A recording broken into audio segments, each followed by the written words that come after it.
Hello guys, how's it going? My name is Dalaran. In today's video, I want to talk a bit about World of Warcraft and something that some people have been talking about. What is the possibility that Battle for Azeroth is basically a copy of Legion? Some people would describe BFA as like Legion 0.5 or Legion 1.5, which I never really, I listened to a couple people explain what they mean by that, and I don't really like people using 0.5, 1.5. It confuses me really. But a lot of people generally have been saying that BFA feels like another patch of Legion. It doesn't feel exciting, does it feel fun, does it feel like a brand new expansion? Is there enough of new stuff in order to make this expansion feel great? We are a couple weeks into the content. I believe we're about maybe at most a month by this point. So how is BFA holding out so far?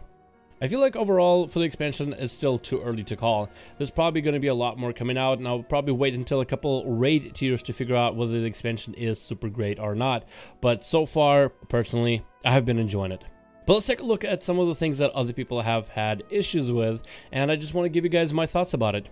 I also would encourage you guys to share your experiences, your ideas in the comments below. Again, I will state this right now. I'm somebody who's looking at the game and super excited about it. There's so many other classes I want to level. There's all these allied races I really want to get into ASAP. There's so much to do, way too much to do for me. From PvP to PvE. I'm enjoying Mythic Plus dungeons. I'm enjoying the raid tier. So far, I've even been enjoying the PvP a lot. It's all nice, fresh, and exciting, and with so many balance changes, with class changes to be coming up in patch 8.1. I feel like besides the hurricane that recently happened, I feel like my channel has been just producing and pumping so much content just because there's so many things I'm interested and excited about. There's so much stuff besides just the content itself in terms of dungeons and raids. There's also the story. I'm actually interested where it's all gonna go. I'm interested what our boy Sarfang is gonna do. I'm interested what Sylvanas is gonna do. The whole the old gods, and of course, you know, we want to make sure that they don't confuse the community and the player base to make them think that this expansion is going to be an old god expansion. You gotta, you know, this is definitely a faction expansion. So what I'm saying is there's a lot more to come, and I'm personally very excited. But let's kind of try to break this down into what are some of the issues that other people have had with the expansion, I guess, thus far. Some people have stated that it's very similar to Legion, maybe even too similar, even on base levels. Stuff like world quests, for example, are basically a copy-paste type of system. You have world quests that were functional and useful, and for the most part people enjoyed them back in Legion, and then you have the same system happening in Battle for Azeroth. I feel that there are going to be systems like these that will make it from one expansion into the other.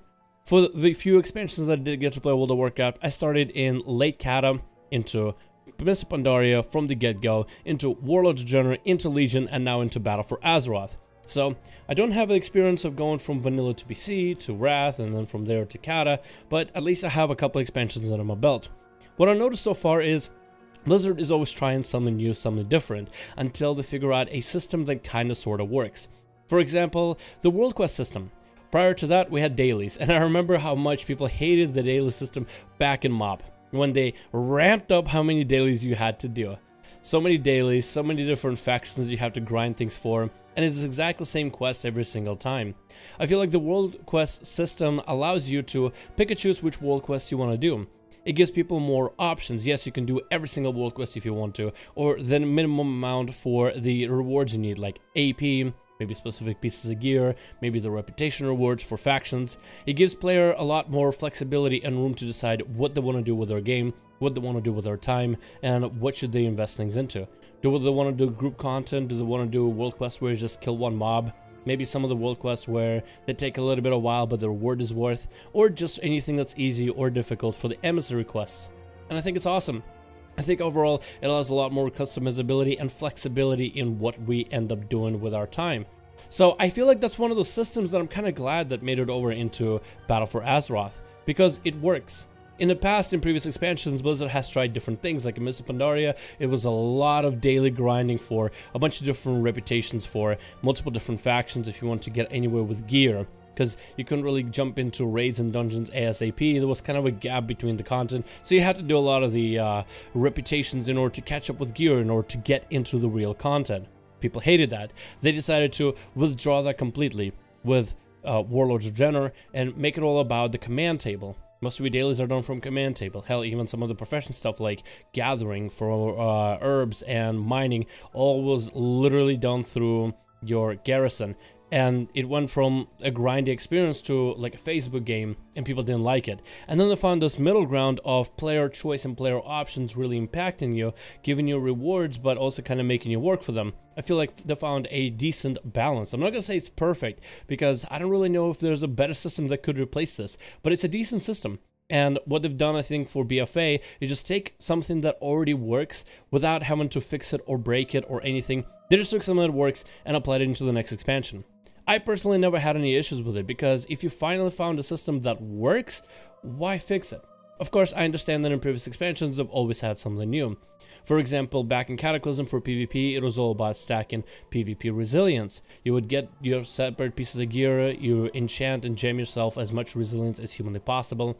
Then Mists of Pandaria came around, and then you would go for as much PvP power if you were a DPS, and then mix at a later time with agility, resilience, or whatever.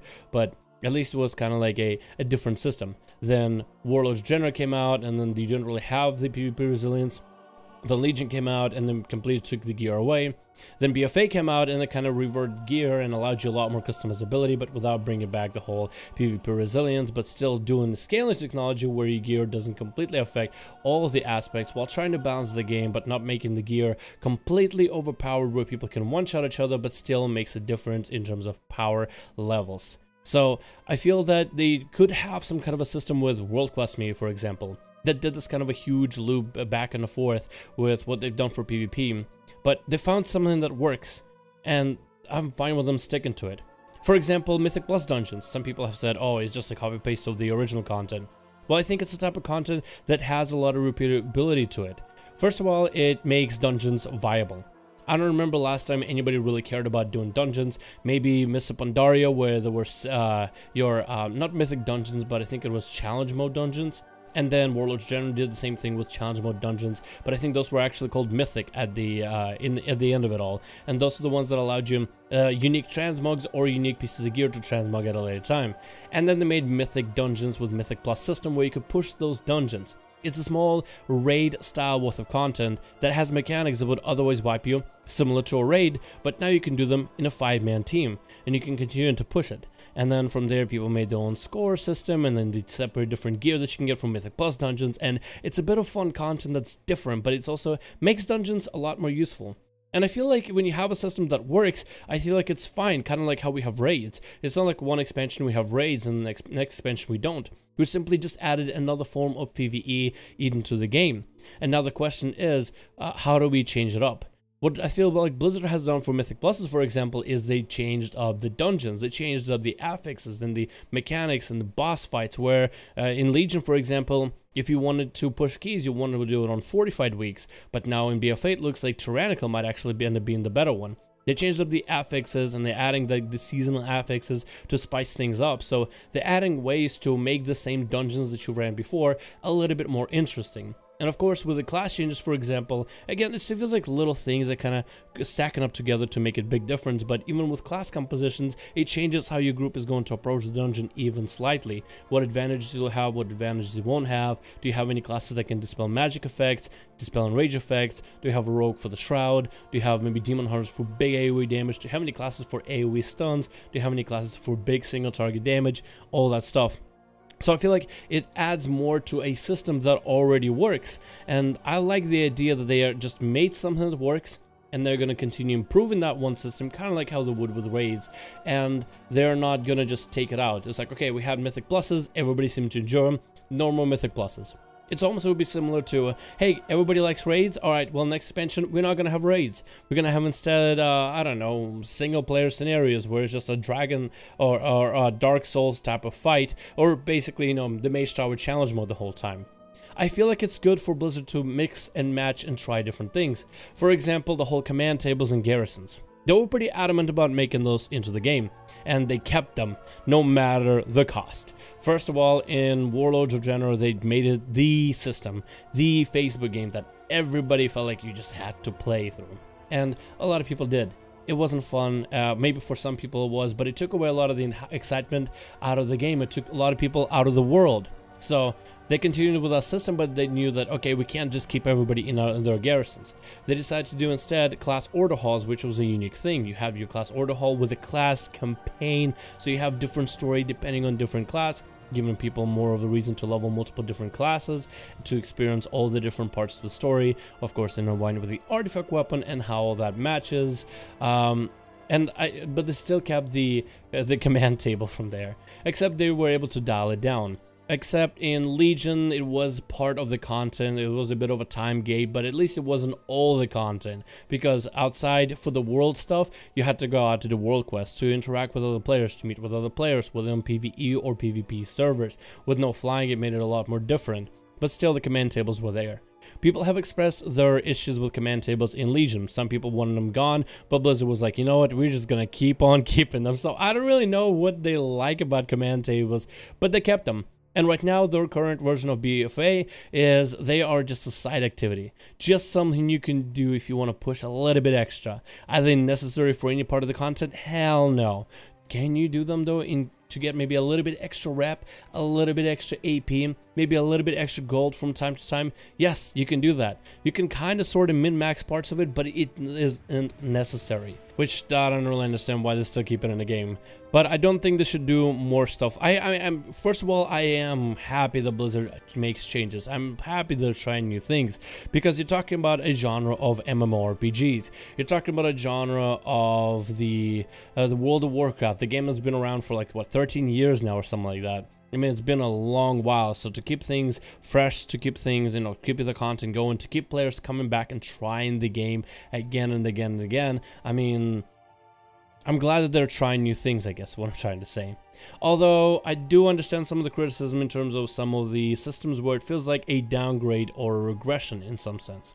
I am so personally happy with the idea that if you have a system that works, why fix it? Why change it? Why replace it with a completely brand new system? So I feel like certain aspects like the World Quest and Mythic Plus Dungeons, the changes to what they're doing for PvP right now, the balancing, the scaling, I think all that stuff is needed. It needed to go through all these iterations, but when you got it perfect, when you got it right, there's no real reason to just take out a system that people generally enjoy. But there are a few things that they can definitely work on better. It feels like I will agree with what other people are saying, is it feels like some of the parts of the content and the gameplay, it's almost like tailored for people. It's almost like tailored, so there's very, very little chance for anyone to make a mistake. And that's something I heard in Bellular's video recently, something about that Azerite bonuses, for example. Azerite bonuses show a good idea of how Blizzard is approaching a lot of their design, from what kind of, I guess, catered content are they given to the player. It is the safest content possible, and I guess understand why they would want to play it safe in terms of being kind of inoffensive with certain aspects of the game. Like the Azerite system. So the Azerite system is very similar to the artifact power system. It's similar to the legendary system with gearing. It is similar to the Netherlight Crucible. It's kind of like a mix of everything, but in the most inoffensive way possible.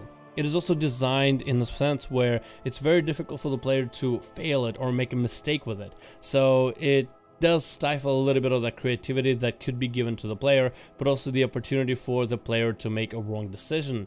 And I talked about stuff like that before, and I feel like this should add more things where the player has the opportunity to make a wrong decision, to actually make a decision that impacts their gameplay in a negative way, like the reduction on DPS or less tanking capability, actually make some bad decisions and bad choices. So let's talk about the Azerite power system and why it's like this, and why it's a good example of that type of system that's kind of watered down where it's impossible to lose.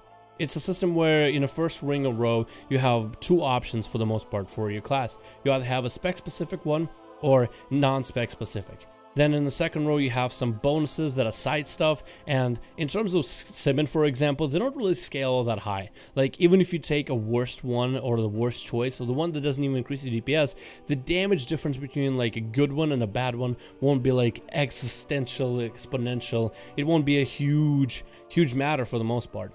Then you have your defensive tree, which doesn't affect it, and then last you have your item level stuff. So if you take a look at a piece of gear, for example, and you try to sim a pair of shoulders, for example, let's say you have one trait that's just the go-to for your class. You can think of your class and what trait would you want to stack. Yeah, most of you guys will probably have an idea of at least one trait. Maybe it is a middle ground trait like Laser Matrix from the new raid, or maybe it's one that's specific to your spec like Deadshot for Outlaw. And you're thinking, okay, that's this trait I would really want to stack. Now think of the worst possible trait you can think of, just one that you saw and you thought, wow, this probably would be a 0 DPS increase for you at all. Maybe it gives you wrong stats, like for, again, back to example of Outlaw, when it gives you mastery, it does nothing for you. Well, for the most part, it doesn't do enough for you to increase your damage. It might as well be, you might as well be healing the boss with it. So if you take a look at the best possible scenario, the best possible setup for a piece of shoulder with the best traits, and then you compare it against the worst trait, you actually will see that the damage difference realistically is not that high. If you're someone who min-maxes DPS in Mythic plus dungeons or Mythic raids or for PvP, if you're someone who just wants to min-max and get the most value, you will get the most value. But for, let's say, a casual perspective, from a casual player's perspective, maybe those players will be able to run at most their heroic and finish the fight before the end of this tier and get their ahead of the curve achievement. But for the most part, they'll spend a lot of time in normals, maybe even LFR, maybe just doing some mount runs here and there. Like, think of your casual player. The damage difference isn't that big. I feel like it's a system where it's hard for the player to make a wrong decision. It is kind of catered to the player in some sense. And there's a couple different other systems that are similar to it. And it's part of the idea of pruning the game. For example, if you look at some of the older talent trees, like, you know, let's say just back in Kata, because I played back in Kata. If you had your talent tree set up in a wrong way where you don't have enough crit, and don't have enough hit, don't have enough expertise, you're probably wearing wrong weapons for your race class combination, for your spec race class combination. You probably got wrong glyphs on. If you don't have the right trinkets, if you don't have the right, like for Outlaw Rogue, to be running around with dagger step of weapons, you know, where you should have a heavier weapon. There's so many ways for you to mess up. There's so many ways for you to be performing so much worse than an average player. So the difference between your average player and a player who has no idea what the hell to do, what the hell is going on, what stats they should be stacking, how to grind gear, what kind of gear is good, what's not good, there was a bigger gap, a much bigger gap. This allowed a lot of people to make mistakes so they could actually do a lot less damage. But it feels like the more the game goes on, every single year, every single expansion, it seems that there's a lot more pruning happening to reduce the chance, or at least that's how it feels, to reduce the chance of someone being able to make those kind of basic mistakes that we might have made back in Cataclysm, for example. All those gems, maybe you've playing a hunter and you thought, wow, I want to have a little more survivability as a Beastmaster hunter. I feel like I'm just dying to things. I know, I'm just going to stat myself full stamina. What? I need hit chance? What is that? I don't know what hit chance is. What, you tell me I need to have more resistances up to full? I don't know what that is. So hopefully that helps to paint you guys a bit of a picture, especially if you played in previous expansions. So the difference between those expansions and what, let's say, a brand new player or a new player might do back then versus what a player might do right now. For a current game player, for anybody playing in current WoW, it is very difficult for them to make a completely radically terrible decision. Although I did meet a mage today earlier that had a agility trinket. And it's not the kind of trinket you buy on the auction house either. No, he actually had it traded to him in a dungeon. So I guess you have a couple people that will make those kind of mistakes, but it's very difficult. It is a lot more difficult than it used to be. And the idea is that Blizzard has been trying to help the player, but to some extent, it starts to feel like hand-holding. It doesn't really feel like an RPG where you have full control of customizing your character, but also the risk of making the worst wrong decisions possible. So I guess it's a question of trying to outweigh whether it's worth, you know, allowing the player to make those mistakes or if it's not worth. And it seems to, in Blizzard's response, it really isn't. I'm somebody who makes guides on the internet, and I get a lot of questions in terms of guides, but the reason why I started making guides is because I love playing RPG type of games, like World of Warcraft, for example, way back in the day, and I loved making mistakes, because you make mistakes, you have no idea where to go, you go look up their different sources. maybe not publicly accessible sources like a YouTube video of how to play this certain class and get the best possible information. You kind of have to gather it yourself. You learn how to figure out all these different things, and then once you gather all the information to figure out how you can build your class better, how you can improve on your playstyle, how you can do anything in the game, you make a guide on all the information you were able to gather in order to help other people if in case they had similar questions as you were asking yourself way back in the day when you were first trying to learn the class, the playstyle, the build, whatever you're trying to figure out. So I feel like to some extent it comes down to, is it a good idea to handhold players to the point where there isn't that curiosity that is piqued from time to time? You know what I mean? I guess if any kind of criticism I could give them is maybe there's just too much handholding. Maybe there should be a lot more player freedom. Maybe they should bring back old school talent trees to have a lot more customizability to what players kind of really can, you know, sink their teeth in, to have a lot more various different builds. Maybe it'll be actually a good thing in the long run. And then another point of the, I guess the video was the, I guess the prestige, but also I guess what comes with exclusion of it all. For example, raids. Not everybody back in vanilla experienced raids. Not everybody could get to that point. Not everybody could learn their class. Not everybody could figure out the mechanics, get the group together, get the materials together, and get the raids done. So it was something that was really just done by a select community of players. Eventually, Blizzard would expand this type of content so that just about everybody can jump into LFR just so they can see the fights. Yes, a lot of the mechanics are going to be watered down, maybe except for the last boss where you actually have to use your brain sometimes, but at least players will be able to see the content. So instead of being something that is prestigious from back in the day, right now it has a lot more accessibility. So that's also another argument of, should there be that much accessibility? Maybe the idea that everything is accessible, yes, everybody and the mother can jump into LFR and experience the same raids without really having any restrictions whatsoever. But it kind of takes away a little bit and kind of devalues some of the, I guess, the experience of people that are at that top ranking. It takes away a little bit of it. And some people have been stating that maybe it's a good idea to have some parts that are kind of excluded. It's not like, you know, certain people that are not, let's say, that great at the game are just told, no, you can't do this ever, but have that kind of steep hill for them to climb, and if they can't get over it, it's okay. Some people will be able to get over it, and they'll be able to experience that part of the content, but not everybody should be able to, and there should be other types of content for them to experience. I don't really know how I feel on that part. I just don't really know what to say on that one. I guess it's kind of cool to have certain prestige. Like, for example, when people ask me all the time, when did I get those shoulders? Because I wear the shoulders back from Warlords General Season 1 Elite, and I was able to grind out the 2K rating back in what wasn't that difficult, really. But it's very similar to, let's say, my Mage Tower appearance for my artifact weapon that I still use as a transmog. A lot of people still ask me, where'd you get that weapon? Where'd you get that skin? And what kind of transmog is it for your artifact weapon? And I can tell them, oh, it was back when Mage Tower was a thing, no longer available in the game.